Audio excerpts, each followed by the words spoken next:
And we're live. Welcome to Called Bank Sports. Tonight, the Jazz absolutely dominated a shorthanded Orlando Magic team.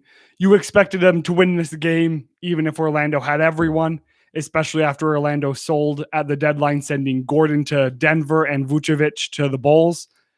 But man, I was not expecting it to be this dominant. And obviously, I believe Orlando only played 8 players tonight. So I mean, it was just set up for the Jazz to be successful. Let's get to this rundown in a second here. If you guys want to leave a like and a sub to the channel if you haven't yet, we'll get to discussing this awesome Jazz win. So I've got to be honest, I watched the first half and the first 4 minutes of the second half pretty diligently. Then when Donovan and Joe got pulled, kind of left a bit, and I don't know how long my voice is going to stay with me because for anyone who watched the UCLA Gonzaga game, that finish was just absolutely amazing. So the biggest thing for the Jazz tonight was breaking the NBA record, hitting 18 of their 3-point shots in the first half, which is absolutely bonkers, especially when you look at the team that held the record of 17, which was Steph Curry and Klay Thompson and the Golden State Warriors from a few years back. It's an absolute testament to the fact that this Jazz team is by far one of the best 3-point shooting teams in NBA history. I don't really think there's anything to doubt about that. Right now, they're getting the most shots up every game out of any team in the NBA.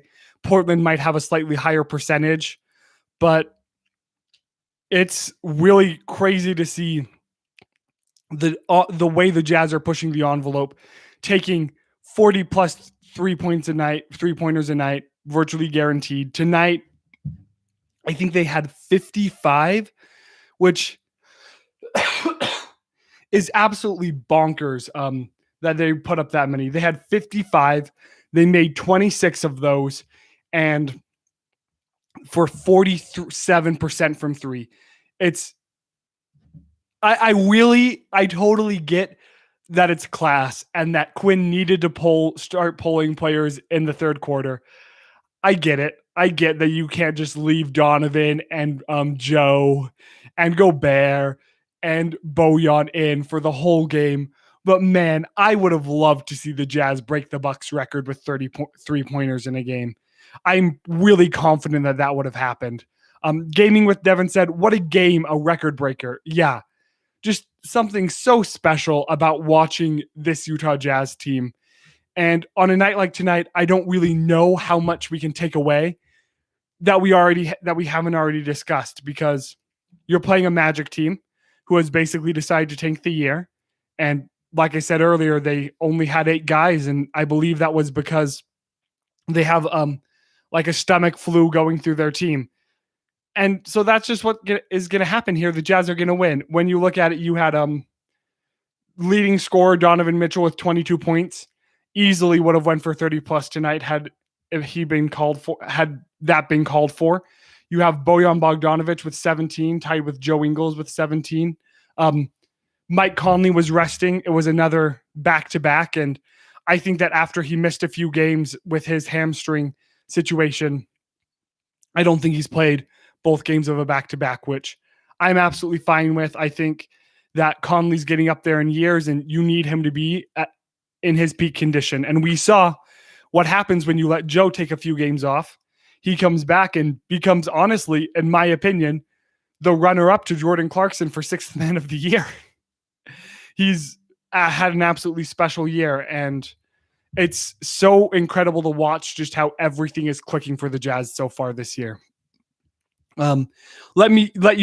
Sorry, I'm just kind of scatterbrained. I'm so excited about this. Leave in the chat what your guys' takeaways for this game are, and I'll get into those and kind of what games you're excited for coming up. I believe the Jazz are headed down to Dallas in a couple days to take on the red hot Luka Doncic, and it's going to be a tough game.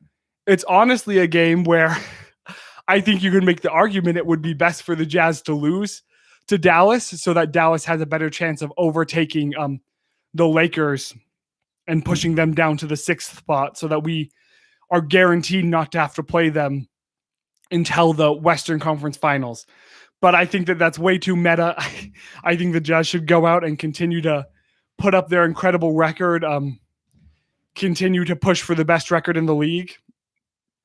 538 right now predicts the Jazz to finish 55-17, which is incredible. Now, if you put that into perspective, the Jazz are maybe barely, if you have the whole season, breaking 60 wins. So it's not this incredible season. It's really special. 60 wins is always amazing, but it's when you look in the grand scheme of NBA history, it's not like they're close to knocking on the door of 73-9 if you have the whole year. Obviously, that's already out of their reach since they have double-digit losses. But what's craziest to me is that this year, it doesn't look like any other team is going to hit 50 wins. It looks like you're going to have pretty much the Nets, 76ers, and Suns all knocking on the door with about 49, and that the Jazz are going to best the whole league with +6 games. That is absolutely insane to me. That went from a record standpoint. The Jazz are not, winning. The Jazz are destroying all other 29 teams. It is something that I don't think anyone saw after the 4-4 start, when Dale and I were just kind of here like, oh, let's be calm. The Jazz are going to do good. Like sometimes they have a slow start, kind of freaking out thinking, is this going to be what all 72 games are? And to them now pretty much being a lock for home court advantage for the entire playoffs is absolutely insane. Sawyer Parker says, I wish we had the starters in the whole game so we broke the 3 record. Yeah, I said that a bit earlier. I totally agree. It would have been something super special to watch them do that. And I think that they'll have a chance of getting it again before the year's out. But if their defense is playing this well, and is the other team going to be putting up enough points for the Jazz to stay in? Since that's what you need, is you need the other team's offense to be good enough to justify keeping your main guys in. And when Orlando had the dismal game that they had tonight, in part because, the Jazz have one of the best defenses in the league, and also in part because Orlando has no one on their team, more or less right now, it just led to the Jazz having possibly their best defensive game of the whole year. It's especially their best defensive game of the year if you do what I believe Cleaning the Glass does and don't count blowout minutes. Obviously, every Jazz player except for Trent Forrest actually was in the positive. Trent Forrest ended up hitting it right at 0. So thankfully, no one made the negative. And you have Gobert at +30, continuing to fight for the best plus-minus in the NBA. And who is he fighting with? But none other than Mike Conley. And that just shows why the Jazz are doing so well when it comes to their differential. I believe, so the projected point differential per 538 for the Jazz is going to be +9.4, followed by the Suns at +6.2. So that's over 3 points better than the other team. And let's see if I can, let me pull the differential from ESPN. So the actual differential. The actual differential right now is the Jazz at +10.1, 3.1 points above the Phoenix Suns, and no one's close in the East where Milwaukee's at 6.5. This team is dominant. This team is special.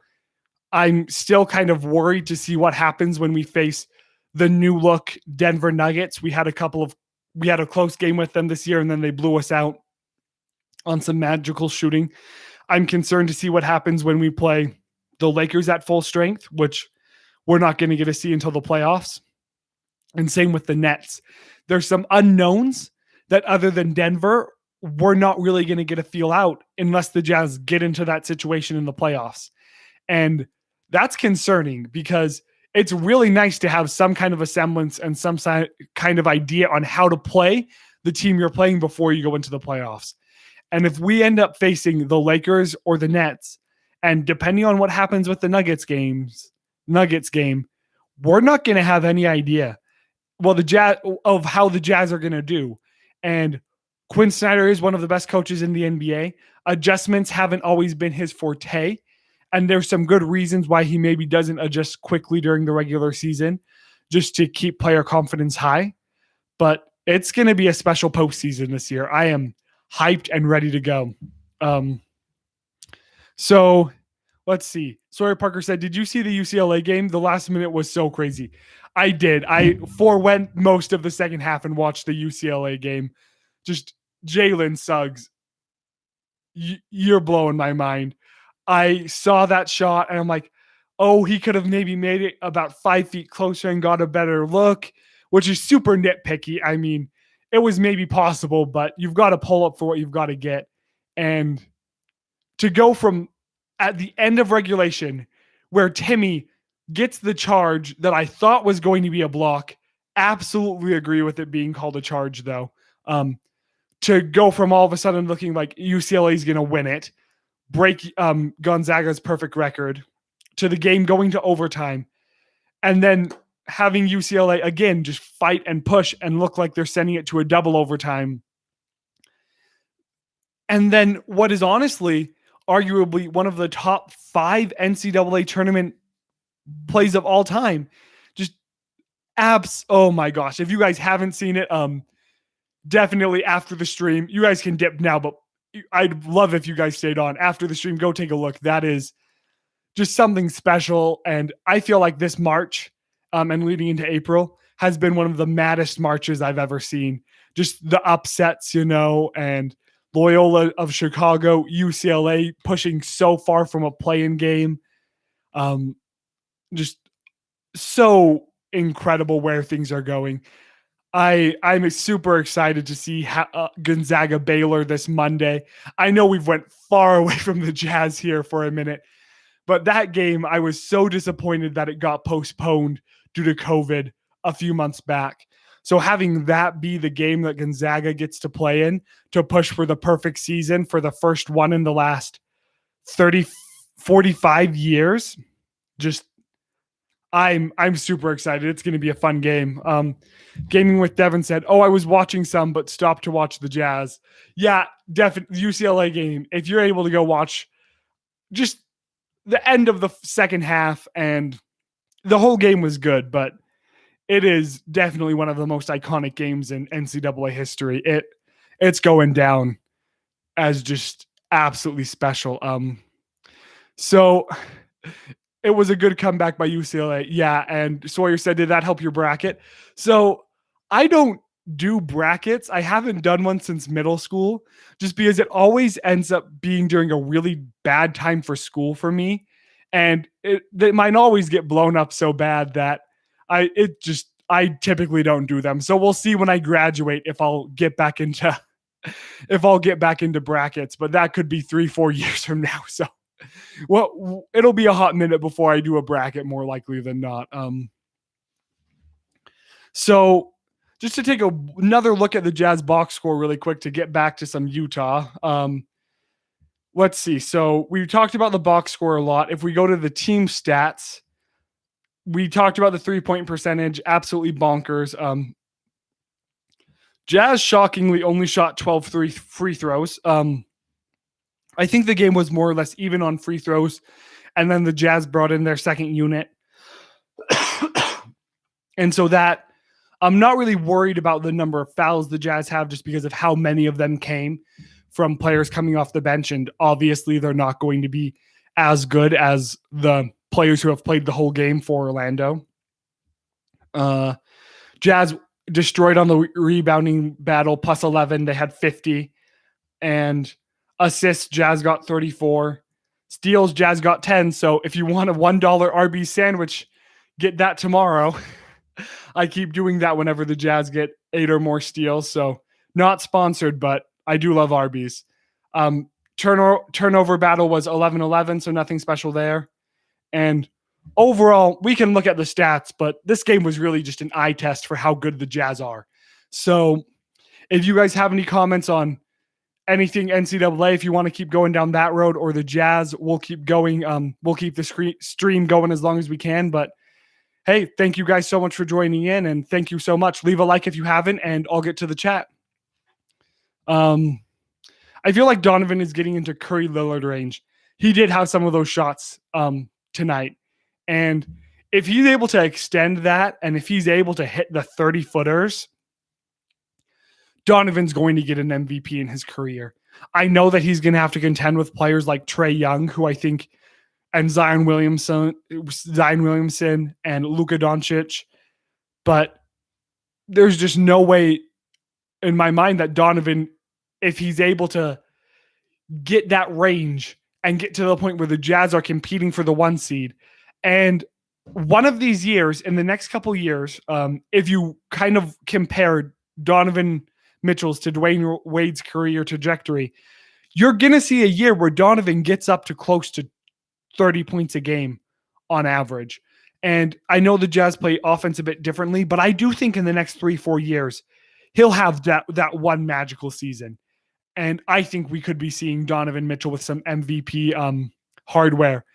And I do have a really hard time giving that to him because I do think that at least right now, Gobert is definitely the most valuable player on the Jazz. But I don't think you're ever going to see a player with the limited offense ability of like traditional statistics and the fact that Gobert doesn't create for himself winning the MVP in today's day and age. So that's my hot take. Donovan will win the MVP if a Jazz man ever wins the MVP in the next decade. But I do think that even if he does, that year, more likely than not, Gobert is going to have earned the Defensive Player of the Year award.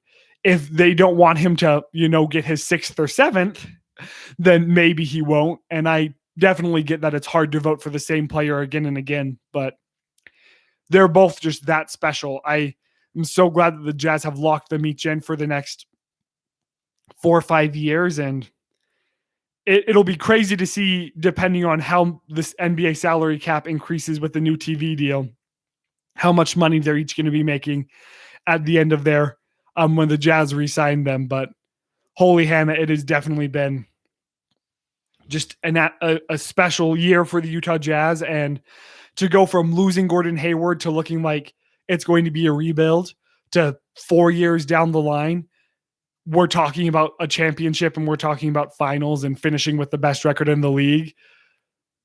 Just so special. So special. And I can't say that enough.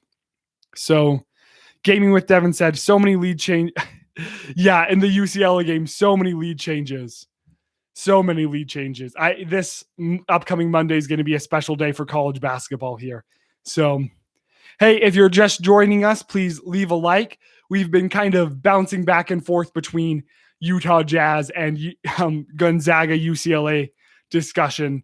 So we're wrapping up if people aren't going to keep the chat going. But just again, thanks everyone for all the growth for this channel. And just staying with Dale and I, staying with Dale and me, I'll get my grammar right on that one, for this season. And we're super excited for the future and where this is going to go. So thanks again. Sawyer says, I was at the Jazz game yesterday and I was talking to a security guard and he said Derek Favors is shy. Oh, that's funny. That just kind of seems, I wouldn't have guessed that, but it does kind of seem to meet with who Derek is. But it's a special year. And let me know in the comments if you're watching this recorded or in the live chat, who is the Jazz player that you'd want to be on this team that isn't on this team? Because Derek Favors put in so many years with the Jazz, and if they were having this season without him, like it would be kind of sad to not have him here. So having him here this season and having him be able to reap the benefits of all of the years he put in with this team is something so special for me to get to watch him have. And I'm sure it's special for him. I do have my answer. I'll take a look at the comments really quick. So no one's hopped in the comments live yet, but the other guy I think would be Kyle Korver. And obviously I wouldn't want him on the team this year. I don't think he'd mesh, and he definitely is a special player in the league. But Kyle Korver is the other player that when I think Utah Jazz basketball and I think my childhood, like he's the one that I'd want to see on this team right now. So just like how He ended up leaving the team when the Jazz decided to go straight rebuild. And then he came back and then he got traded to get Mike Conley. Like, he's definitely the player, in my opinion, right now, who is going to be the one who helped the Jazz get here the most, who I feel like I want to give a bunch of credibility. You could make an argument that Gordon Hayward propelled the Jazz a lot more than him, but just with kind of how he left and stuff, I'm not really disappointed that he's not here and that he's not reaping these benefits. AK-47 from Felipe. Hey, that's a good pick. That's a elementary school days pick, but that's a good day. That's a good pick. I would definitely love to see AK get some credit for that. I loved Korver, Rubio, and Crowder. Okay, I did forget Rubio and Crowder. Those are definitely a couple players that did really help out. And bringing Mike Conley, that sacrifice of trading them was definitely worth it. And we've seen that this year more than beginning of last season. I do definitely miss those guys. And along with that list, I definitely miss Raul Neto too. Just all of those guys were just really fun guys and really epitomized who the Utah Jazz are as a team. So thank you everyone for tuning in. It looks like the chat's kind of dying down and I'm going to get some sleep tonight and hopefully get some homework done tomorrow. But we will see you after the next Jazz game, which I believe is Monday in Dallas. So join us for that game. And thank you everyone for tuning in, and go Utah.